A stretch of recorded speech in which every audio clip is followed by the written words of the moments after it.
Olá, eu sou Gustavo Mendes, professor de Finanças e Planejador Financeiro e palestrante do terceiro Congresso Nacional para os Bancários nesse ano de 2024. Você está prestes a iniciar uma das gravações dos nossos últimos congressos. Mas antes, eu quero te dizer que você é o meu convidado de honra para estar junto conosco no dia 26/10 de 2024 no Centro Histórico de São Paulo, para que assim como aqueles que participaram no último congresso em 2023 viram e vivenciaram uma verdadeira transformação, você poderá viver essa transformação no ano de 2024. Para começar 2025 de uma maneira nunca antes vista. Aqui abaixo tem um link com todas as informações para você garantir o seu ingresso e participar. Venha, você é o meu convidado de honra. Aproveite ao máximo esse evento, absorvam todos os conhecimentos que vão ser compartilhados e se motive para que você sempre busque dar o seu melhor. Obrigado pela sua presença e espero que você tenha uma grande experiência aqui conosco. Posso colocar o Raul aqui na tela? Que hoje o Raul vem falar sobre alta performance. Pode colocar o Raul. Raul! Seja bem-vindo. Professor, como vai? Cara, satisfação te receber aqui. Que bom que deu certo, que bom que a gente conseguiu coordenar as agendas e obrigado pelo convite. Muito bem. Galera, o Raul, como eu falei, é um profissional que eu super respeito, já acompanho há muitos anos, confio demais no conteúdo que o Raul entrega. E eu falo que isso sem rasgação de cedo, e o Raul sabe disso, que é genuíno que eu vou falar. Toda vez que o Raul abre a boca para falar alguma coisa, eu paro para escutar, porque tudo que ele fala é aplicável. A gente consegue aprender de verdade e ter resultado. Então, hoje a gente vem aqui para falar de alta performance, Raul, porque uma das coisas que eu venho percebendo da galera é que muitos querem aumentar o resultado, muitos querem melhorar a performance, mas não compreendem o que precisa ser feito para isso acontecer. Tem muita gente que acha que é só técnica, tem muita gente que acha que é só o hack, mas, como a gente conversou hoje pela manhã, né, tem muita coisa que está alinhada à questão comportamental, a forma que você pensa, a forma que você age, questão de intensidade. Por isso que eu busquei te convidar para esse encontro, para a gente falar sobre comportamentos de alta performance. Porque se nós não tivermos um profissional com mindset alinhado, com as ações, comportamentos alinhados, de nada adianta ele estudar bastante, né? Sim, veja que eu começaria até a conversa definindo o que é alta performance, né? Porque o pessoal fala alta performance de um jeito, para um significa uma coisa, outro para outros outra. Então, eu sempre gosto de dizer, vamos começar definindo do que a gente está conversando aqui. E a definição que eu uso quando eu vou trabalhar é você atingir de maneira consistente e sustentável metas e objetivos desafiadores para você. Então, vamos abrir um pouquinho essa frase. Primeiro, eu quero atingir essas metas, não é para chegar perto. Tá? Então, se chegar perto é quase alta performance, não é alta performance. Então, primeiro, eu quero atingir essa meta. Segundo, e eu já vou falar da meta. Segundo, eu quero ser consistente. Porque tem uma coisa que é uma gangorra de resultados, onde é uma montanha russa, onde a pessoa está bem, não está bem, está bem, não está bem, vende, não vende, recebe, não recebe, ganha, não ganha. Quer dizer, emocionalmente é muito desgastante isso. Eu quero uma consistência. E existe um conceito chamado peak performance. Peak performance é quando você vai competir, por exemplo. Então, você vai para uma Olimpíada. Você tem aquele momento para brilhar, é ali que você vai ter que estourar, é ali aquele momento. E depois, se você cair doente, se você... depois você vê, depois você dá um jeito. O importante é que você ganhou aquela medalha, né? Isso é peak performance. Eu acredito na consistência e por isso que eu coloco consistente e sustentável, porque eu acredito que não precisa ser excludente uma coisa da outra. Às vezes as pessoas dizem, mas eu não fui para academia porque tinha que treinar, eu não saí para jantar com a minha esposa e com o meu marido porque eu tinha que trabalhar. Eu tinha, sabe, do tipo, a pessoa começa a falar, por que você não está passando tempo com os seus filhos? Porque eu tenho que fazer não sei o quê.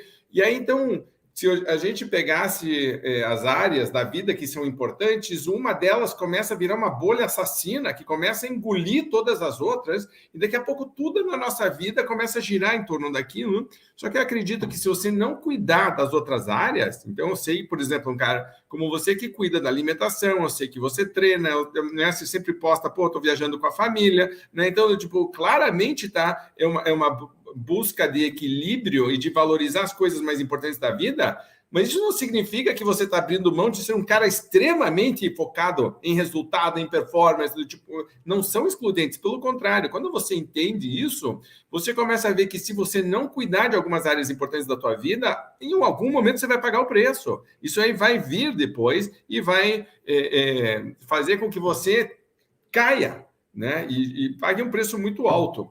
Porque você está usando um crédito que você tem, às vezes. Então, você pode, por um certo tempo, fazer algumas coisas que não são boas a longo prazo, mas às vezes você tem que fazer. Mas se você faz isso de maneira consistente, você até como ser humano começa a ficar um ser humano chato.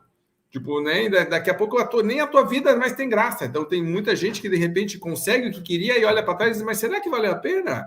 Tipo, e a pessoa vai muitas vezes dizer não. Se você pegar aquele livro sobre os maiores arrependimentos na hora da morte, ninguém fala que queria trabalhar mais. Lá, quando olha para trás, a pessoa que é mais idosa diz, eu devia ter trabalhado mais. Não, não é isso que deveria estar. Então, essa questão de, mas veja que eu não estou defendendo não trabalhar, pelo contrário, o que eu estou dizendo é, se você for trabalhar, vamos ser inteligentes, vamos trabalhar correto. Eu adorei que você começou o teu vídeo falando de propósito, por exemplo, porque o propósito é que, na verdade, faz a pessoa, né, ficar mais forte, ficar mais poderosa, o olho brilha. Então, tem que ser consistente, tem que ser sustentável, porque eu quero ser alta performance por muito tempo. Eu não quero ser 1 mês, 2 meses, depois cair e despencar. Não, eu não quero ser alta performance, ganhar dinheiro, depois me separar. Ou ter um problema cardíaco, ou alguma coisa que é alta pressão, sabe? Depressão, que eu tenho, né? Tenho muitos clientes meus que estão com problemas emocionais, assim, porque eles se exigem tanto que quando não consegue alcançar aquela meta que ele ou ela mesma se estabeleceu, a própria pessoa começa a se criticar, a se acusar, que é um processo que a gente tem que aprender a lidar. E para terminar, tem a questão dos objetivos desafiadores. Quando a gente vai colocar uma meta, eu não posso olhar para uma meta que é realmente desafiadora e ter certeza de que eu vou alcançá-la. Uma meta realmente desafiadora, eu tenho que olhar e dizer, eu não sei se eu alcanço. Mas eu não posso repetir o mesmo padrão que eu estava repetindo até agora. Se eu olho para uma meta e digo, se eu fizer tudo que eu sempre fiz, eu vou atingir essa meta, então não é de verdade um desafio. E a alta performance exige que você repense algumas coisas. Se você vai repetir sempre o mesmo padrão, vai ter sempre o mesmo resultado. E a alta performance vai subindo naturalmente, porque você mesmo vai se desenvolvendo. Se você pega uma pessoa de alta performance, muitas vezes ela está fazendo hoje em 1 mês o que antes ela levava 3, 4, 5 meses para ter de resultado. Só que ela aprendeu, ela está mais eficiente, ela está mais forte, ela entende o processo, ela entendeu o jogo. Então, você começa a achar que, né, esses novos patamares são naturais. Você vai colocar, eu quero mais 10%, mais 15%, mais 20% do que ano passado, sabe? Você vai começar a se colocar esses desafios. Se é uma coisa muito fácil, não te desafia. Uma meta desafiadora de verdade, você vai dizer, cara, eu vou ter que estudar, eu vou ter que fazer coisas que eu não estava fazendo, eu vou ter que repensar, vou ter que me planejar melhor, vou ter que me organizar, porque eu não posso repetir o mesmo padrão. E se você parar para olhar que o mercado, de certa maneira, em quase todas as áreas, mas nesse de vocês, com certeza absoluta, está cada vez mais concorrido, eu repetir as mesmas coisas que eu vinha fazendo até agora, com certeza absoluta, não vai me levar para o próximo patamar. Eu tenho que estar o tempo inteiro reciclando e revisando, porque tem sempre algo novo que eu posso colocar. Então, de novo, voltando, eu quero atingir as metas, eu quero que isso seja consistente, eu quero que isso seja sustentável para poder ter uma vida equilibrada. Quer dizer, eu quero ter extrema alta performance e almoçar direito, jantar em casa, poder viajar com a família, poder ir para a academia, fazer a ginástica, academia, yoga, meditar, o que você quiser, quero ir para a igreja, porque a parte espiritual é importante, fantástico, tem que ter isso, mas tem que ser uma coisa desafiadora que faça com que você saia da zona de conforto. Isso para mim é alta performance. Bom, antes de eu dar sequência aqui, eu queria fazer um alinhamento com quem está assistindo. Se ao longo da explanação e da abordagem do Raul, vocês forem tendo dúvidas, a gente está acompanhando o chat, então vocês vão colocando no chat, vocês podem indagar no chat, aí eu trago o questionamento aqui para o nosso bate-papo, tá bem? Raul, quais são os elementos, se você fosse mapear os principais, para que um profissional ou uma profissional consiga atingir a alta performance. Ok, entendo agora que a alta performance eu consegui manter o equilíbrio, entendo a alta performance como uma questão de consistência e entrega de resultado, não sei aquele negócio de sobe e desce, mas quais são os elementos fundamentais para que esse profissional consiga chegar lá? Perfeito. Chegar nesse nível? Perfeito. Tem algumas coisas que eu quero falar, mas eu acho que a gente pode organizar. Por exemplo, uma ferramenta que eu gosto muito de usar chama Dia Perfeito. O Dia Perfeito é uma ferramenta que é assim, são 10 atividades que se você fizer, você vai ter o dia perfeito da tua vida profissional, tipo trabalhando, né? Tipo, não é aí tô de férias e eu tô transando na praia com a pessoa que eu amo, tomando caipirinha na beira, não é isso. Tipo, é um dia de trabalho normal, tá? Então, como seria isso? E é muito interessante porque pessoas de baixa performance têm a tendência de colocar no seu dia perfeito coisas que não estão sob o seu controle. Então, elas colocam coisas, exemplo, um cliente me ligou, eu tirei um pedido grande sem nem fazer nada, tipo, só coisa que caiu no colo. O tempo estava bom. Não peguei trânsito, coisas assim. Eu não controlo isso. Então, veja que a pessoa está terceirizando o dia perfeito dela para um mundo, para o universo, mas ela não tem controle sobre isso. Então, primeira coisa, pessoas de baixa performance tendem a terceirizar a responsabilidade pelos seus resultados, o que também permite que elas justifiquem o não resultado. Porque como ela terceiriza essa responsabilidade, a culpa é do mercado, é do concorrente, é do meu chefe, é do processo da empresa, é o sistema que é lento, não sei, tem sempre alguma, porque eu aprendi a justificar. O dia perfeito faz com que você tenha que trazer para você a responsabilidade. Tanto que a primeira coisa que eu digo é, vamos revisar essa lista e vamos tirar tudo que você não tem controle direto. Quem colocou muita coisa que não tem controle direto, maior tendência a ter baixa performance, porque eu estou terceirizando e depois vou justificar. Vamos chamar a responsabilidade para nós. Primeira coisa. Segunda coisa, eu vou colocar verbos de ação. E geralmente a pessoa começa acordando no horário certo, por exemplo. É muito comum, dia perfeito, acordar num certo horário. E aí já começa assim, espera aí, mas para acordar nesse horário, no dia anterior eu já fui dormir no horário certo também. O que você estava fazendo ontem à noite antes de... Então, você veja que não é super complicado, não precisa nada. Mas está mais do que provado de que se você não dorme a quantidade suficiente de horas, o teu cérebro não funciona corretamente. Não tem como. Se você não se hidrata, se você não se alimenta corretamente, o teu cérebro, coitado, está lidando com toda a informação, com toda a pressão, com toda a carga, e você ainda não está cuidando dele. Tem que cuidar dele. A gente tem que cuidar da gente. Então, quando você começa a fazer o dia perfeito, você vai começar a ver que a pessoa tem uma rotina que quando ela para pensar como seria a minha rotina do dia perfeito, ela começa a colocar, e eu peço para a pessoa se avaliar e diga, nas últimas 2 ou 3 semanas, de 0 a 10, quanto que você conseguiu fazer essas tarefas? Então, lembre que a gente revisou, tirou as que a gente não tem responsabilidade, e agora só estão as coisas que eu tenho que fazer. A média mais comum é entre 4 e 6. Vamos arredondar 5. Então, de 0 a 10 no dia perfeito, com as atividades que eu sei que eu deveria estar fazendo, as pessoas estão fazendo 5. 5. É como se eu estivesse vivendo com o freio de mão puxado. Note que aqui eu estou dizendo coisas que eu deveria fazer. Quando eu faço esse exercício, eu já digo para as pessoas, note que eu, Raul, em nenhum momento falou, você tem que colocar isso na lista, você tem que colocar. A lista é sua. A lista é a sua que você... E você mesmo, fazendo a sua lista, não está me dizendo que você não está fazendo. Tem muita gente que olha essa lista e fica desanimado ou desanimada. Porque o contrário do dia ideal é o dia infernal. Certo? E muita gente começa a rir quando eu falo isso, porque diz, nossa, é verdade, meu dia desse jeito está infernal. Se eu olho isso aí, tem gente que se dá 3, se dá 4, dá vontade de chorar. Aí a pessoa olha e ela vê o 10 como aquele objetivo, mas aquele objetivo é tão longe que ela meio que desiste no processo. E aí vem para mim uma grande máxima que é o seguinte, 1 é mais do que 0. Então é o seguinte, se eu estou no 4, eu vejo o 10 como impossível, e eu começo a focar na diferença, no gap, que é de 6, eu vou ficar mais depressivo ainda. Agora, do 4 para o 4,5 eu consigo ir? Do 4 para o 5 eu consigo ir? E depois de eu estabilizar no 5, eu consigo ir para o 6? Então, tem mentorados meus que levam um certo período de tempo para subir, mas ele é gradativo e a pessoa começa a sentir que tem mais controle da sua vida, que isso é outra coisa que acontece com muita frequência. A pessoa, ela sente que ela não tem mais controle, porque está acontecendo tanta coisa, é tanta pressão, é tanta demanda, tanta informação, que a pessoa começa a dizer, meu Deus do céu, eu estou sendo levado para cá, não, tipo, o dia perfeito te dá controle e te começa a fazer com que você preste atenção.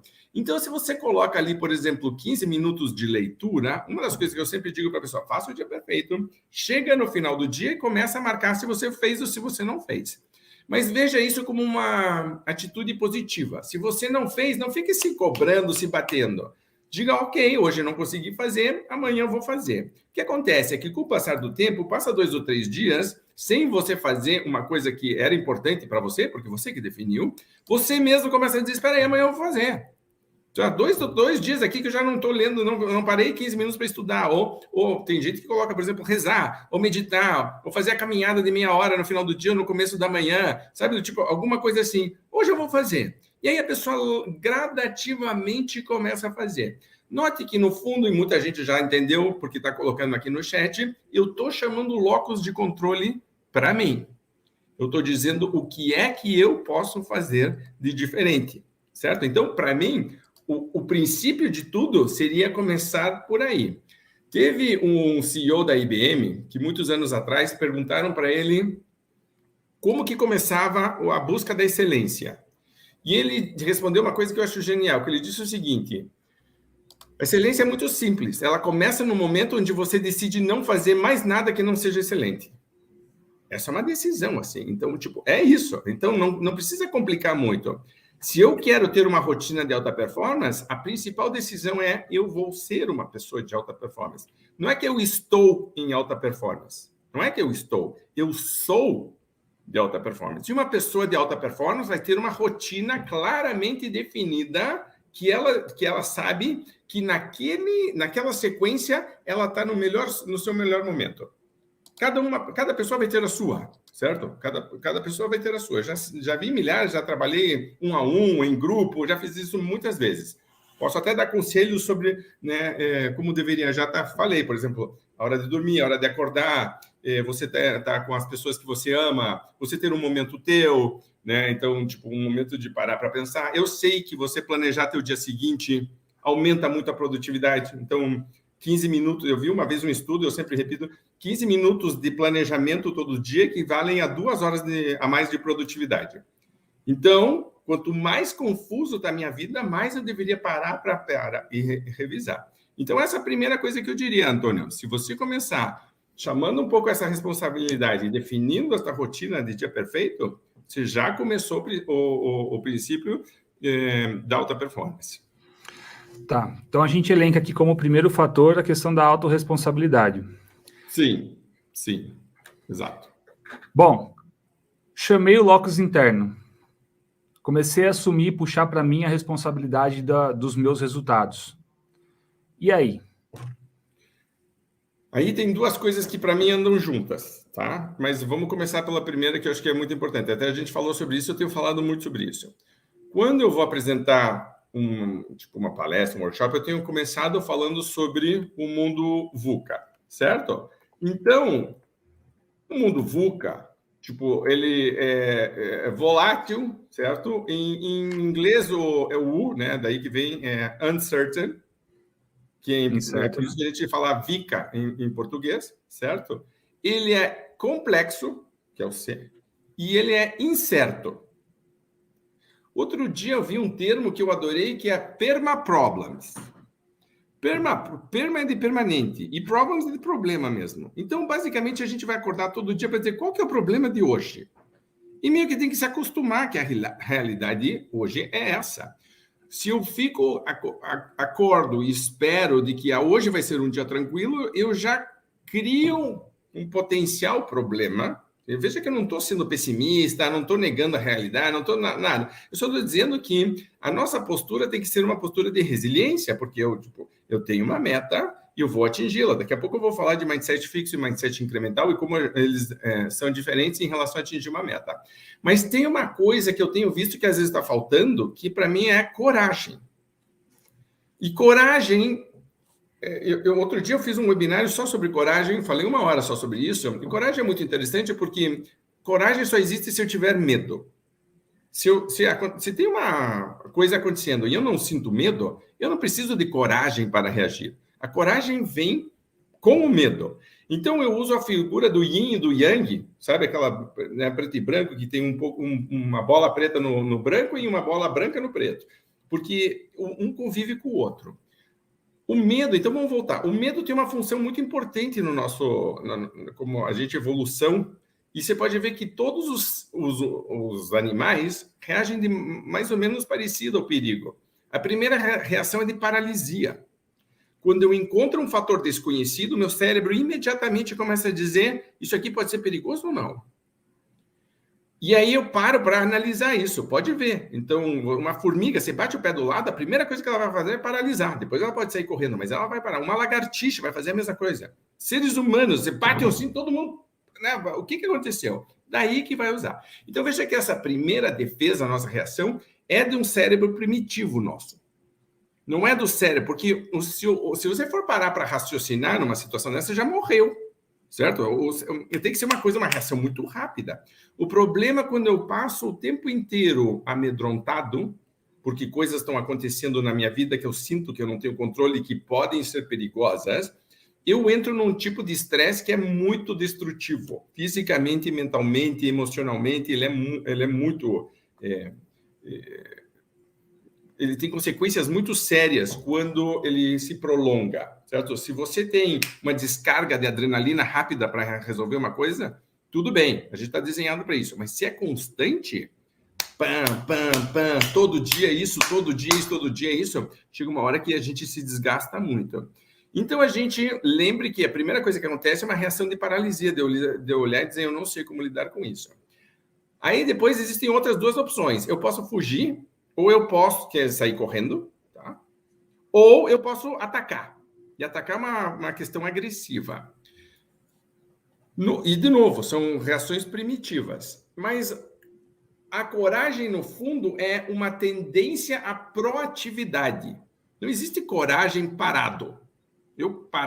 Isso não é uma atitude de coragem, certo? Tipo, a coragem é uma tendência à ação, à proatividade.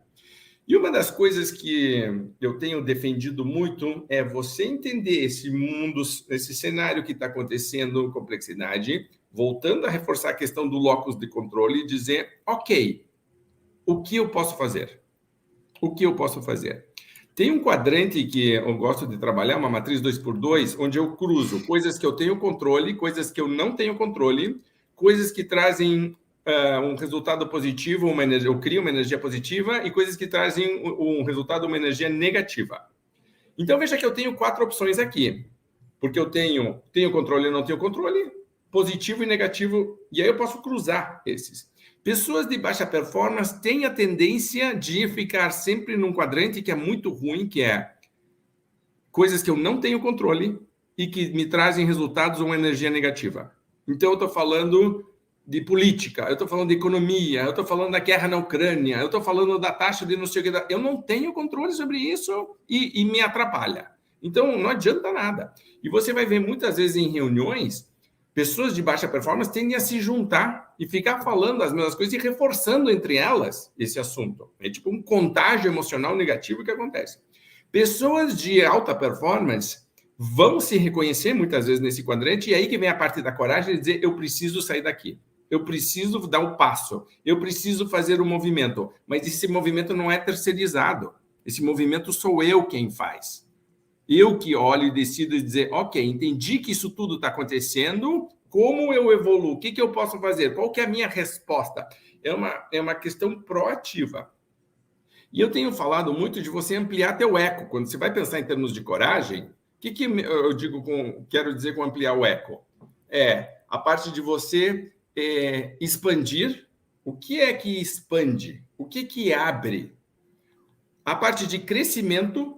E aí, então, o crescimento pessoal e profissional. Então, o que me daria mais oportunidades? O que me faria aprender coisas novas, técnicas, experiências, contato com outras pessoas, sabe? Do tipo, né, essa troca que faria com que o meu conhecimento aumentasse. E para terminar, o que abre novas oportunidades? Se eu for por esse caminho, isso abre portas? Porque note que a paralisia não abre portas. É isso que tem que entender. Quando eu vou falar de coragem, eu gosto de contar um caso que é um caso macabro, mas aconteceu de verdade. Tem um livro que todo mundo já deve ter visto, e às vezes alguns já até leram, que chama Moby Dick. Tá? Moby Dick está baseado num fato real. É um navio baleeiro, caçava baleias, onde a baleia, em vez de fugir, que é o que normalmente as baleias fazem, essa virou e atacou o barco. E na época eram barcos de madeira, com vela e tal, não sei o que, ela abriu um rombo no casco do barco, o barco começou a entrar água, começou a afundar, a baleia fugiu, o barco afundou e as pessoas que estavam no barco, deu tempo delas saírem e acho que estavam 2 ou 3 botes salva-vidas. Se juntaram os 3 botes salva-vidas e começaram a ver o que nós vamos fazer, certo? Estava no meio do oceano, sem nada, os 3 botes ali. Eles não sabiam exatamente onde eles estavam, não tinham mais bússola, equipamento, foi tudo, afundou junto com o barco, e eles tinham que tomar uma decisão. Eles começaram a conversar e aí eles tinham 3 opções. A primeira era, eles sabiam que tinha um arquipélago de ilhas próximo, que eles poderiam ir, certo? Mas eles achavam que tinham índios canibais e eles tinham muito medo de chegarem lá e serem comidos pelos canibais. A segunda opção era tentar fazer uma travessia para um outro ponto, mas eles iam atravessar uma parte que tinha uma correnteza muito forte, era famosa por tempestades, e eles estavam nos botes pequenos, não se sentiam seguros, achavam que podia virar e afundar também lá. E a terceira opção, que era mais comprida de todas, era eles chegarem a um lugar que eles sabiam que era um porto seguro, só que eles não tinham tempo para chegar lá, porque eles não tinham mantimentos, não tinha comida. Não tinha comida, não tinha água, não iam chegar lá. Então, basicamente, as opções que eles tinham eram morrer por canibais, morrer por tempestade e virar no meio do negócio, ou tentar chegar num outro lugar e tentar aguentar a fome. Moral da história. A ilha que eles achavam que tinha canibais era o Tahiti. Estava super perto, estava 2 dias, eles iam chegar, não tinha canibais. Mas a história de que talvez tivesse criou um cenário tão negativo na cabeça deles que disseram, não, Deus me livre. A outra opção, que era as tempestades, falaram, nós não vamos sobreviver também, eles optaram pela pior de todas. O medo faz a pessoa tomar decisões erradas. E o mais louco de tudo, que é aí que vem a história impressionante, as pessoas que sobreviveram, porque metade morreu, tá? Metade morreu.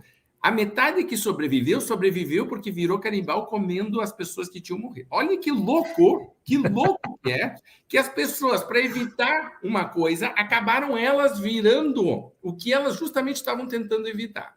Que é uma das coisas que eu tenho falado muito do medo. É um exemplo, né, assim, do tipo, até forte para as pessoas entenderem, mas muitas vezes o medo nos paralisa de um jeito que a gente acaba virando justamente o que a gente queria evitar.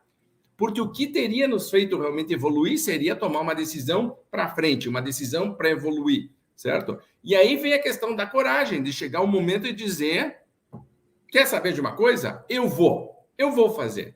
E assim, uma decisão que eu tenho que tomar. Faço ou não faço? Pense no teu eco. Expande, cresce e abre oportunidades? Diga sim para isso. Diga sim para isso. Você vai ver que a vida começa lentamente a abrir e coisas começam a acontecer. Se eu parar para perguntar, Antônio, a gente até poderia perguntar para as pessoas aqui no chat, qual foi o momento mais corajoso da tua vida? O que aconteceu? Do tipo, conte trocar de emprego, aceitar o cargo onde a pessoa está hoje, certo? Às vezes casar, às vezes ter filho, às vezes, né, tipo, fazer qualquer coisa. Você vai ver que tinha uma dose de coragem atrás. E o mais engraçado, né, Raul, que depois que a gente passa por momentos desafiadores e a gente olha para trás e fala assim, valeu a pena, né? Sim, sim. E veja que muitas das vezes a maior dificuldade estava na nossa cabeça. Ela não era real de verdade. Que aí que história que é por isso que eu conto essa história. O verdadeiro medo muitas vezes não está no externo. É uma história que a gente se contou e que a gente criou. E então, quando eu vou falar de alta performance, eu tenho que prestar muita atenção nessa conversa. Que conversa eu estou tendo comigo mesmo? Uma pessoa que é medrosa, que está paralisada, nunca vai ter alta performance. Porque as coisas estão acontecendo, o mundo está mudando. O Jack Welch dizia uma coisa muito interessante, que ele dizia, A maior parte dos problemas acontece quando a mudança externa é maior do que a mudança interna. Então, quando o mundo está mudando à minha volta, eu estou com mais concorrência, tem coisas novas acontecendo, tem novas tecnologias, etc. E eu estou lento nesse processo, eu sei que em algum momento isso vai começar a surgir na minha performance. Eu preciso o tempo inteiro estar dizendo, eu tenho que trabalhar em mim. Eu tenho que me desenvolver. Alta performance é o tempo inteiro isso. E isso muitas vezes demanda coragem, porque é uma decisão de ser proativo num momento. Lembre, coragem tem que ter uma pontinha de medo. Senão, não seria coragem. Então, eu não tenho 100% de certeza. Mas eu digo, é uma expansão, é crescimento, é oportunidade. Eu prefiro optar por isso do que ficar paralisado. Essa seria a segunda coisa que eu recomendaria. Esse é o input, galera, que vocês estão assistindo aqui precisam ter, e eu falo que é uma problemática, não se resume ao mercado financeiro, aos bancos, né? Isso é um problema geral, que as pessoas elas se contentam com o que elas sabem, acreditam que aquilo que elas sabem vão levar elas até onde elas querem chegar. E recentemente, na verdade, essa listagem que eu vou falar agora, ela vem sendo publicada e atualizada consistentemente. O Fórum Econômico Mundial, ele lista algumas das habilidades do profissional do futuro, né? E uma que faz bastante tempo que está nessa lista e não sai por nada é o lifelong learning, né? Então, essa questão da gente precisar se desenvolver o tempo todo, tá aprendendo coisas novas, mas eu gostei dessa sua abordagem quando você fala sobre a questão da velocidade, porque as coisas estão cada vez andando mais rápido, né? Então, até para a gente não ficar louco, porque tem tanta informação, né, Raul? Tem tanta coisa acontecendo. Queria que você falasse um pouquinho como que a gente lidar também com essa enxurrada de coisas, né? Porque muitas vezes a gente fica tão obstinado em querer saber tudo e não consegue nada. Sim. Aqui tem realmente alguns conselhos que primeiro é de aprender a filtrar e a dizer não para algumas coisas. Então, se você pegar meu dia, por exemplo, eu digo não para um monte de coisa, não para mídias sociais. Então, se você olhar meu Instagram, você vai ver que às vezes passo uma semana, 10 dias sem postar nada. Não sou aqueles caras que, meu Deus, eu tenho que postar todo dia só porque o algoritmo premia. Eu digo, não, se eu não tenho nada para postar, geralmente é porque eu estou estudando. Se for, né, eu quero falar, mas a gente tem que aprender a filtrar. Eu gosto muito de estudar coisas que estão diretamente relacionadas a um desafio que eu estou no momento, certo? Então, porque aí você realmente se motiva. Quando você estava lá na escola aprendendo o Teorema de Pitágoras, eu tenho certeza que muita gente deve ter se perguntado, pelo amor de Deus, quando que eu vou usar aqui que a soma dos catetos é igual ao quadrado da hipotenusa? Sabe, do tipo, assim, quando é que eu vou usar isso aí? Talvez, né? Vai aprender a fazer logaritmo, vai fazer logaritmo negativo, a galera com geometria dizendo coisa que é prática. Certo? Por que o YouTube tem tanto vídeo de tipo, como é que eu faço pipoca doce sem queimar? Você vai lá, tem um vídeo, você assiste, você faz o negócio, como que faz hambúrguer de não sei o que, tá indo lá um vídeo, não sei o que, blá. Então, você primeiro definir claramente onde você quer melhorar, vai te ajudar muito a focar. Começa a te dar vontade de ver mais sobre isso. Segunda coisa que eu gosto muito, né, seria a terceira, na verdade, filtra primeiro, segundo, pega alguma coisa que é um desafio teu na hora, porque você vai se motivar. Terceiro, eu tenho falado muito de um termo que é curadoria. Certo? Quanto mais informação tem, mais acho que a curadoria é importante. Então, o que eu fiz? Eu comecei a filtrar pessoas nas quais eu acredito e confio. E essas pessoas que são especialistas meio que fazem o filtro para mim. Então, se uma pessoa diz que esse livro é bom, eu confio nessa dica dessa pessoa e eu vou comprar esse livro. E 99% das vezes é bom mesmo, porque é quase que fosse um algoritmo de recomendação, mas é uma pessoa. Então, se eu entro lá e tem 10 mil podcasts, mas tem o do Antônio Walter, eu vou dizer, eu conheço esse cara, já vi vídeo, postei, eu sei que o cara vai falar inteligente, provavelmente os convidados também são bons, estou alinhado com a forma como ele fala, etc. Eu digo, é isso que eu quero, né? Outra coisa que eu tenho feito, outro dia eu comecei a estudar italiano. Estou estudando italiano agora. Então, já falo inglês, já falo espanhol, falo, né, obviamente, português, mais ou menos francês, eu falei italiano. Sobrenome é Candeloro, eu vou para a Itália, as pessoas falam comigo em italiano, não sei responder. Eu falei, puxa vida, é isso aí, né? E a minha esposa e eu temos o sonho de algum dia passar 1 ou 2 anos morando lá. Falei, vamos pelo menos aprender a falar um pouquinho. Teve um caso engraçado, porque eu estava muito tempo sem falar francês e a última vez que eu fui para a França, eu fui me meter a falar francês, depois de 14 anos enferrujado, e eu pedi uma cerveja para o garçom e ele me trouxe um suco de laranja. E eu falei, opa, acho que eu vou precisar voltar para a Aliança Francesa, porque não está funcionando muito bem. É importante a gente ter, então, um pouco de humildade também, dizer, então, tá bom. Mas, então, aí, o que eu vi? Eu estava começando a matar as aulas, e eu falei, cara, o que eu posso fazer? Então, o que eu comecei a fazer? Eu estou pedalando na academia agora, entre 15 e 20 minutos, e eu sempre estou levando o iPad, eu abro no YouTube, coloco meu fonezinho de ouvido e fico ouvindo coisas em italiano. Então, o que eu fiz? Eu juntei 2 coisas que eu preciso fazer, e as 2 agora... Veja que aqueles 20 minutos 20 minutos de muita produtividade.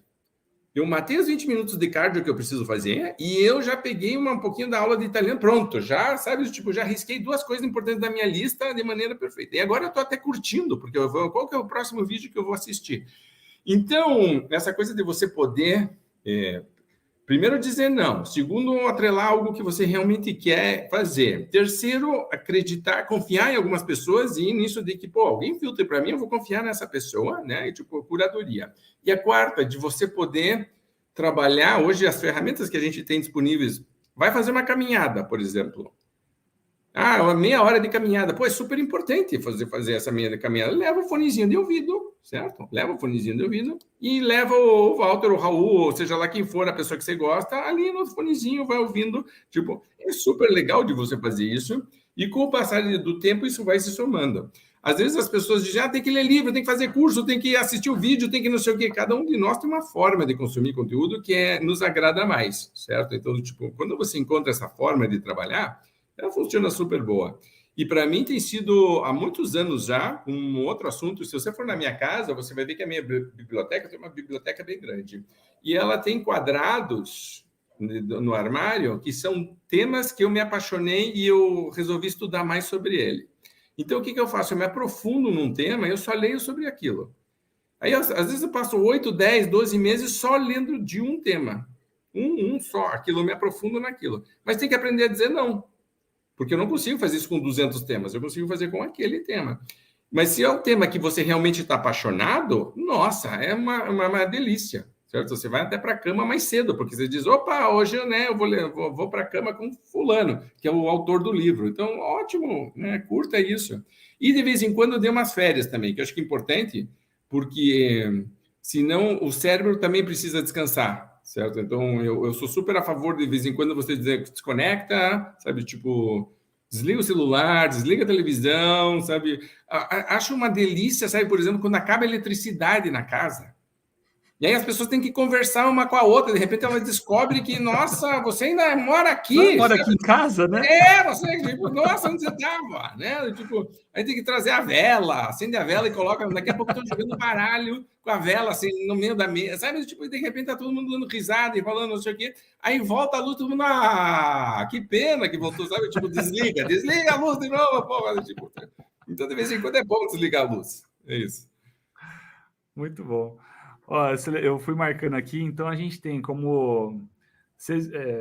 até queria fazer uma reflexão para quem está assistindo a gente, né? Vocês percebem que não é algo mirabolante quando a gente fala de alta performance, não é aquele negócio assim, não é o quadrado da hipotenusa, né? O XYZ, o XPTO, não é aquele negócio altamente complexo, é o simples, consistentemente, que se você fizer com clareza de onde você quer chegar, na intensidade que você precisa fazer, as coisas vão acontecer. Então, eu anotei aqui, dia perfeito, né, de você ter clareza de quais são as coisas que você precisa fazer, a questão da autorresponsabilidade, de você ter o locus interno, né, olhar para o lado certo, né, quem é responsável pelo que você quer construir é você mesmo, se não está tendo resultado, a culpa é sua, e aí o que vou fazer para conseguir chegar onde eu quero, o que eu tenho que melhorar, o que eu tenho que desenvolver. Aí a gente falou sobre a questão da coragem, né, que muitas vezes a gente paralisa, falou sobre a questão do estresse destrutivo, a gente falou também sobre a questão da paralisia, né, que o medo, muitas vezes, a gente tem 2 tipos, a gente tem 2 caminhos, né, que é a questão de onde você atacar e ir para cima, ou fugir, e que quando a gente fala de coragem, a gente precisa ter proatividade. Falamos sobre a questão do eco, que é de você expandir, crescer, se desenvolver, buscar coisas novas, questão do crescimento, de você estar se desenvolvendo, e se aquilo, né, quando a gente pensa em conteúdo, em autodesenvolvimento, se aquilo vai te gerar oportunidades. Para a gente já ir encaminhando para a tua entrega aqui, existe algo que você traria como indispensável? Sim. Tem um livro que eu adoro que se chama Mindset, que é de uma psicóloga americana chamada Carol Dweck. No livro Mindset, ela separa o mindset em dois tipos de mindset: mindset fixo e mindset de crescimento. O mindset fixo é uma pessoa que acha que você nasceu com um talento ou não nasceu. Então, uma pessoa de mindset fixo vai dizer: eu sou bom em matemática ou eu não sou em matemática, eu sou muito ruim em matemática. Eu sou bom de jogar bola, eu sou muito ruim de jogar bola. Eu sou bom de cozinhar, eu sou muito ruim de... Tipo, não existe meio termo. Ou é branco, ou é preto, ou é isso. Tipo assim, não existe cinza no meio, tá? É tipo, os extremos aqui, 1 ou 0. A pessoa de mindset de crescimento, ela entende que todo mundo nasce com uma faixa, que você pode ter uma facilidade maior ou menor para aquilo, mas que vai sempre depender de quanto você vai desenvolver aquela habilidade. Tá? Então, basicamente, a pessoa está aberta a trabalhar isso aqui. Uma pessoa de mindset fixo, por achar que é fixo, não acredita muito em estudo, por exemplo. Não acredita em treinamento, não acredita em fazer curso, porque na cabeça dela, ou você nasceu bom, ou você não nasceu bom. Certo? Então, para que adianta fazer curso? A pessoa de mindset de crescimento, naturalmente, é inclinada a fazer curso. Tá? Ela, às vezes, é um problema porque ela se empolga, ela vai se inscrever em 4 cursos e não vai terminar nenhum, porque ela tem uma empolgação tipo, então, veja, tem prós e contras aqui. Uma pessoa de mindset fixo está muito, muito preocupada, porque ela mesmo se cobra por isso. Ela é a que mais se cobra, é a pessoa de mindset fixo tem uma autocrítica imensa, assim, mas até dura demais, assim, é pesado, assim, mas ela está muito preocupada com a opinião dos outros. Ela precisa dessa validação. Isso começa na infância, com a forma como os pais e a família reagem a algumas situações, estimulando uma coisa ou outra. Tá? Então, por exemplo, a criança tira 10 na prova e todo mundo comemora, parabéns, é um gênio, uma gênia, ai, que menina inteligente, coloca na geladeira, tira foto, publica, faz, né, Zoom, Skype com a avó para mostrar o 10 na prova. A criança começa a pensar, nossa, que delícia que é tirar 10. Quando eu tiro 10, eu sou amado, dou um abraço, me beija, eu vou tirar mais 10. Mas tem criança que começa a pensar, espera aí, se eu não tirar 10? Será que eu vou ser amado? Eu vou começar a testar esses 10 aí. E aí, é um processo que é muito interessante, porque eu não controlo 10. Eu não controlo 10. Então, a forma correta de você tratar em relação a isso seria, por exemplo, dar parabéns à criança por ela ter se estudado e preparado. Isso ela controla, certo? Parabéns que você estudou. É por isso que você tirou 10. A prova ficou fácil porque você se preparou antes, né? E isso você ensina, então, a criança. Quando não teve isso e só teve a comemoração do 10... a pessoa, então, busca situações na vida onde ela sabe que ela vai conseguir entregar aquele resultado. Então, por exemplo, ela vai estabelecer uma meta, ela vai colocar uma meta pouco ambiciosa. Por quê? Porque ela vai colocar uma meta que ela tem 100%, 200% de certeza que ela entrega. É muito forte a cobrança dela, que se ela não atingir, ela vai começar a dizer: eu sou um fracasso, eu sou burro, eu sou ruim, a linguagem negativa. Uma pessoa de mindset de crescimento, se ela colocar uma meta, ela vai colocar uma meta muito alta, porque ela diz, talvez eu não consiga agora, mas eu estou pensando numa coisa que eu posso fazer, Exemplo típico. Eu tenho 2 pessoas, eu tenho a mesma meta alta para as duas, então as duas claramente com uma meta desafiadora, as duas com o mesmo potencial, mesmas condições de atingir, só que uma tem mindset fixo e uma mindset de crescimento. A pessoa de mindset fixo, quando tem dificuldade de atingir uma meta, começa a brigar com a meta.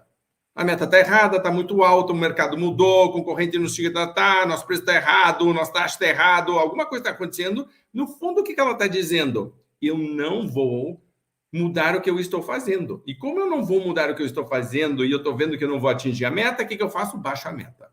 Isso é um mindset fixo típico. Eu vou baixar e todo o cérebro, toda a criatividade da pessoa está direcionado a baixar a meta. Ela vai convencer alguém, vai brigar para que a meta está errada.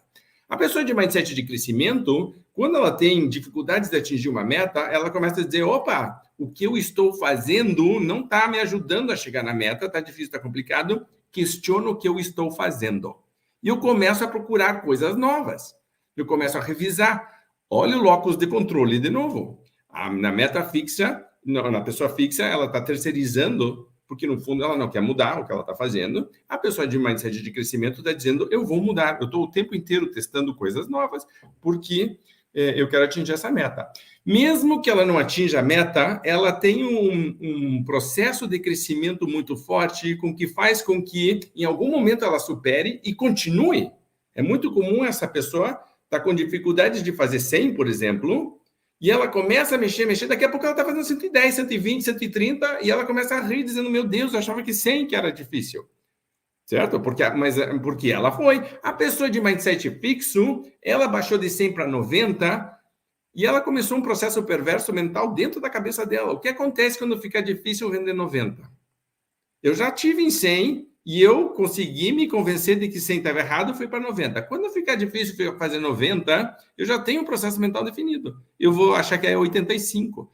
E note que, de novo, eu vou me apequenando. Isso é o contrário da coragem. Certo? Se a gente está falando de expansão, isso aqui é o contrário do que a gente estava falando. Mais oportunidades, mais crescimento. Isso é o contrário. A pessoa foi se diminuindo porque ela, no fundo, tem um mindset fixo.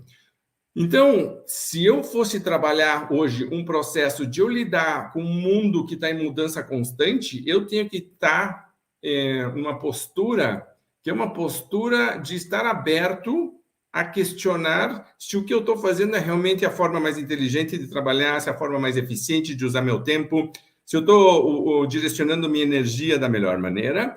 E o tempo inteiro eu estou procurando aberto a olhar e dizer, será que isso aqui eu posso pegar? Será que isso aqui eu posso pegar? Tipo, assim, o tempo inteiro eu estou aberto. A pessoa que é fixa, ela está buscando maneiras de justificar a sua fixação. Certo? Ela vai procurar coisas novas. Então, você vem com um sistema novo para a pessoa fixa, ela vai questionar o sistema novo, porque ela quer usar o velho, porque no velho ela sabe fazer, ela não tem que aprender nada novo, ela já estava usando o velho. A pessoa de mindset de crescimento diz, vamos pelo menos experimentar, vamos tentar, e ela já meio que sabe que talvez no começo não seja tão produtivo como o antigo, porque no antigo a gente já sabia usar, mas agora vem o novo, mas ela entende este processo de crescimento. E quando você começa a somar isso várias vezes, chega no final, você passa 2, 3, 4 anos, você tem uma pessoa completamente diferente. É só ver, porque isso às vezes tem na própria família. Uma pessoa que decidiu que ia estudar, e daqui a pouco foi, né, e começa a viajar, e começa a conhecer coisas novas, diferentes, não sei o que, tá? E tem as pessoas que vão ficando e estão no mesmo bairro, fazendo a mesma coisa, chega no domingo, pede a mesma pizza, do mesmo lugar, e é uma vida muito confortável, mas não é o que vai realmente te levar de crescimento, certo? Do tipo, então a gente quer expandir. Então essa questão do mindset, da gente não olhar para nós mesmos como se a gente fosse fixo, e da gente, sim, olhar para a gente como o tempo inteiro eu posso me desenvolver, inclusive a neurociência mostra que existe, sim, certo? Mas você tem que se dedicar a fazer isso, a fazer novas conexões, testar coisas novas, aprender coisas novas, experimentar, né? Porque a gente precisa colocar em prática isso, voltar, e você começar esse processo natural. É muito comum pessoas que trabalham comigo, por exemplo, há muito tempo, que fizeram curso de vendas comigo e que hoje são gerentes ou diretores, e que, no fundo, eles dizem, Raul, de verdade, o mais importante que você me ensinou não foi a técnica, foi a atitude, a forma de pensar em relação a essa. Porque pode ser que o conhecimento, a técnica, com o passar do tempo, venham coisas novas, melhores, aprimoradas. Ótimo, certo? Vamos revisar isso. Mas se a minha atitude está parada, e eu sou fechado, e eu, né, do tipo, porque eu quero continuar repetindo o padrão, eu não me abro a isso. Aí o mundo começa a evoluir e eu, na verdade, não evoluí. Por um certo tempo ainda consigo levar, mas certamente, não é nem os outros, é que eu passo a ser uma versão diminuída de mim mesmo. É isso que está acontecendo. No fundo, eu tomei a decisão de não usar todo o meu potencial, de não ser tudo que eu poderia ser. Aí você diz, puxa vida, realmente, vamos revisar isso? Porque existe dificuldade, existe desafio, mas existe muita oportunidade. A questão é como eu encaro isso, certo? A minha postura, de novo. Por isso que eu gosto do termo mindset, certo? De como minha cabeça está setada, organizada, porque o mindset é quase como se fosse um óculos que eu estou vendo o mundo.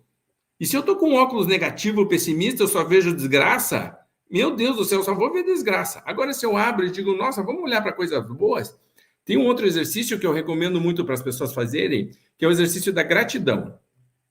O exercício da gratidão é simplesmente você, ao deitar antes de dormir, tem gente que tem jornal, escreve, certo? É um pouco mais organizado. O meu é muito mais simples. Na hora que eu encosto a cabeça no travesseiro, eu digo para mim mesmo quais foram 3 coisas muito boas que aconteceram hoje. Tá? Então, quando os meus filhos eram bem pequenos e a gente viajava, e aí eu dava um copinho de água para eles tomarem antes de dormir, colocava eles, né, apagava, e antes de apagar a luz eu diria, campeão, qual foi a coisa mais legal que aconteceu com você hoje? Porque eu queria que ele fosse dormir pensando naquela coisa, certo? Eles me respondiam, me contavam as coisas até mais engraçadas, assim, do tipo, né, que a gente nem imaginava uma coisa que tinha acontecido, mas de verdade o que eu queria é que ele dormisse com aquele sorriso e aquela energia positiva de pensando naquela coisa boa. A gente precisa fazer, mas trabalhar mais isso. Porque senão o que acontece é que a vida vai nos bombardeando de problemas e de coisas negativas e a gente tem que fazer um esforço proativo para dizer, ok, entendi, mas existem muitas coisas boas na nossa vida. Por que a gente não está prestando atenção nelas? Por que a gente não está valorizando? Porque a gente não está sendo proativo. Então, o mindset, se é um óculos, certo? Escolha o óculos que você vai usar. E, de novo, eu vou voltar para o eco. Escolha um óculos que expanda, que cresça e que crie oportunidades. Coisas positivas sempre tem na nossa vida. Vamos valorizar e trabalhar isso.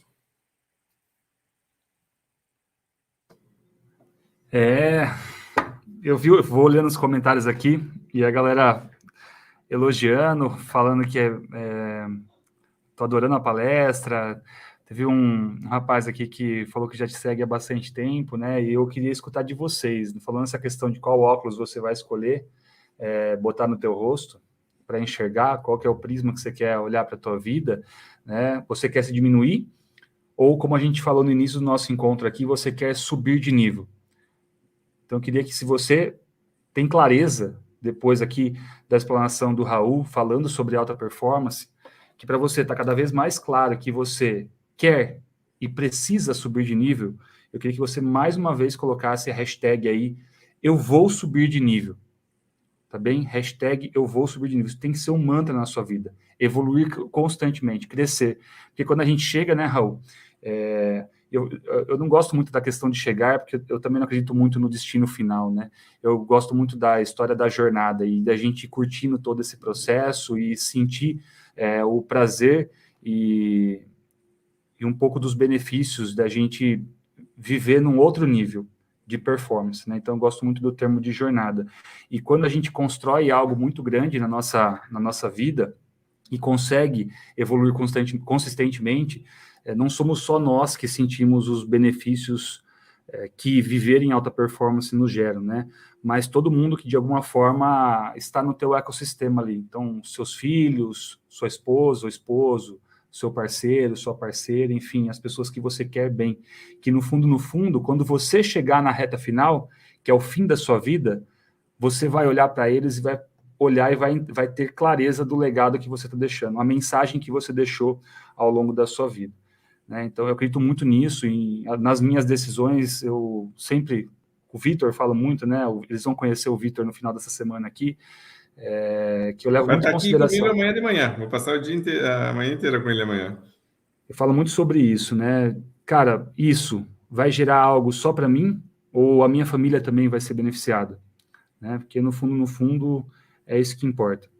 Raul, queria te agradecer a sua participação. Galera colocando aí, vou evoluir, vou subir de nível. Queria que vocês colocassem, a gente não terminou ainda, tá? Eu vou só finalizar com o Raul aqui, a gente tem mais um terceiro passo aqui nessa live, eu vou entregar a palavra-chave aqui para vocês também, tá? Mas eu queria agradecer o Raul aqui pela participação, pela disponibilidade, e eu queria que você deixasse uma mensagem final para a galera aqui. Tá. Tem uma frase que eu gosto muito de um cara chamado Viktor Frankl, que ficou preso num campo de concentração, perdeu a esposa, perdeu a família, e quando saiu, ele era psicólogo, passou a vida inteira se dedicando a escrever um livro em busca de sentido, né, e se dedicando a fazer as pessoas realmente entenderem que a vida tem um sentido, e que as coisas que a gente passa, na verdade, estão nos fortalecendo e nos preparando para o desafio. A vida raramente nos dá um desafio que a gente não consegue superar. Então, a questão é de você entender que você tem uma missão, que você tem um propósito. Eu que trabalho com vendas, por exemplo, muita gente que eu estou vendo aqui também, de alguma forma, quando eu estou na frente do cliente, eu entendo que eu tenho a missão de que eu posso ajudar a vida dele, certo? Ou dela, e que a gente pode ajudar. E o Viktor Frankl tem uma frase que é: entre o momento que acontece uma coisa e a nossa resposta, existe um espaço. Nesse espaço tem uma escolha, e na escolha reside nossa liberdade e nosso crescimento. Vou repetir. No momento que acontece uma coisa e a nossa resposta, existe um espaço, no espaço existe uma escolha, e na escolha reside nossa liberdade e nosso crescimento. A gente não controla as coisas que acontecem com a gente na nossa vida, mas a gente sempre pode controlar a nossa resposta às coisas que acontecem na nossa vida. E é aí que reside tua liberdade e teu crescimento. Essa é a minha frase final. Muito bem. Raul, obrigado da sua participação. Mais uma vez, obrigado pelo teu tempo. Uma satisfação ter você aqui. Tenho certeza que brilhantou a noite de hoje aqui. Pessoal, fica aqui comigo. Raul, obrigado. Vou te derrubar da live aqui, tá? Tchau, gente. Boa noite, obrigado e parabéns por estarem nessa jornada, hein? Tchau, professor. Obrigado. Fala a verdade. É ou não é incrível conteúdos como esse que você acabou de assistir? Você precisa ter essa experiência ao vivo e imersiva. Você é o nosso convidado de honra. Clica aqui no link abaixo e garanta o seu ingresso.